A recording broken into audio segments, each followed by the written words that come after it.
우리 아이가 떠나고 일주일 정도는 상실감과 죄책감으로 배가 고프지도 않았고 자지 않아도 잠도 안 왔다. 내 평생 이렇게 힘든 시간이 있었나 싶다. 예전 나는 운영하던 샵이 불이 나서 전소된 적도 있었고 사기를 당해 소송도 여러 번 한 적이 있었다. 그때는 너무 힘들고 스트레스 받았지만 사실 이건 돈으로 해결할 수 있는 부분이다. 금전적 손해만 보면 되는 것이다.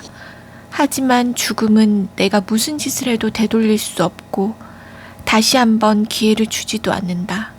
정말 끝인 것이다.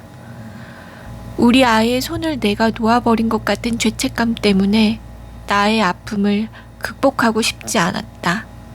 스스로에 대한 벌이라 생각했다. 하지만 나는 이기적이게도 본능적으로 살려고 하고 있었다. 스스로 설득하고 합리화하며. 처음엔 가만히 있으면 가슴이 터질 것만 같아 친구들과 계속 통화하며 울며 불며 얘기를 했었다. 힘든 시간을 조금이나마 버틸 수 있었다. 그리고 슬퍼할 만큼 마음껏 슬퍼하는 시간도 필요한 것 같다. 어느 정도 시간이 지난 이후 나는 노트에 생각나는 대로 무작정 글을 썼다. 누가 볼 것도 아니고 가장 솔직하게 나의 모든 감정을 쏟아냈다. 그러는 가운데 내가 던진 질문에 내가 답하는 과정에서 너 때문이 아니야 라고 나는 스스로 설득하고 합리화하고 있었다. 예를 들어 진통제를 먹으면 정신을 차리지 못하는 걸 알았음에도 진통제를 먹여 아이가 깨어나지 못했다라는 생각에는 약을 먹지 않았으면 이 아이는 밤새도록 울고 불며 힘들어했을 것이다. 그러면 깨지 못한 아이를 왜 병원에 데리고 가지 않았니? 전날 퇴원하였고 계속 수액을 맞고 지낼 수는 없으니 스스로 약에서 깨어날 수 있을 거라 생각했다. 그럼 진정 너 때문에 아이가 떠났니? 계속 아파왔었던 것도 마지막까지 온 것 같아라는 의사의 말을 들은 것도 사실이다. 단지 내가 인정하려 하지 않았을 뿐. 우리 아이가 나의 노력 때문에 꿋꿋이 버텨준 것이다. 아이는 마지막 힘을 내어 밥도 먹고 인사를 하고 떠난 것이다. 이렇게 나의 자책감을 조금씩 덜어내는 시간을 가졌다.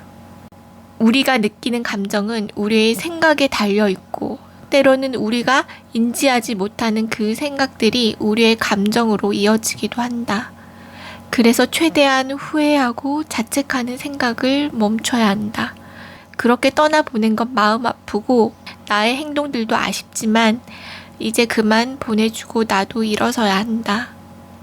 집에서 슬픔에 파묻혀 있을 때 많은 영상들을 봤다. 원래 나는 사후세계, 신 같은 존재를 믿지 않았다. 하지만 꼬와 다시 만날 수 있는 방법 이것밖에 없으니 나도 모르게 자꾸 이런 영상을 보게 되었다. 정말 희망의 지푸라기라도 잡는 심정으로. 그러다 법정 스님이 강아지가 떠나 슬프다는 사연자에게 진정 강아지 때문에 슬픈가요? 나의 집착이 문제가 아닌가요? 라는 얘기를 들었을 때 아차 싶었다. 강아지는 이미 돌아올 수 없는 다리를 건넜다. 비록 아쉽긴 하지만 몇 달 많이 아팠던 것도 사실이고 떠날 땐 자면서 편안히 떠났다. 함께하는 동안 우린 나름 행복하게 잘 지냈고 지금은 아프지 않은 곳에서 잘 지내고 있을 거다. 단지 지금 내 집착 때문에 스스로 나를 힘들게 하고 있구나 라는 생각이 들었다. 이런 생각을 하다 보니 조금씩 혼자서도 살아갈 수 있을 것만 같았다. 그리고 결정적으로 도움이 된 건 과거에 대한 집착이 아닌 미래에 대한 생각을 하는 것이었다. 내가 슬픔과 우울에 빠져 있을 때 일을 같이 해보자는 제의가 들어왔다. 강아지를 보내고 처음 하는 외출이었다. 밖에서 바쁘게 살아가는 사람들을 보고 또 새로운 일을 제안받아 나의 미래를 그려볼 수 있는 시간이 주어지니 우울에서 조금 빠져나올 수 있었다. 처음 강아지를 병원에 입원시키고 집에 돌아온 날 거실 한 중앙에 우두커니 서서 우리 아이의 흔적을 둘러보았었다. 모든 게 그대로인데 너가 없음에 너무 적막해서 결국 나는 집에 있지 못하고 나와야 했었다. 지금의 나는 인형의 따뜻함에 의지하며 숙면을 취하고 있다. 이렇게 조금씩 무뎌지고 삶에 적응해 나가는가 보다. 아직은 솔직히 아이를 웃으면서 보내질 못하고 있다. 아직은 생각만 해도 눈물이 난다. 항상 나만 바라보고 있던 그 눈빛. 우리의 아름답던 시간들. 우리의 추억을 웃으며 말할 수 있길 바라본다.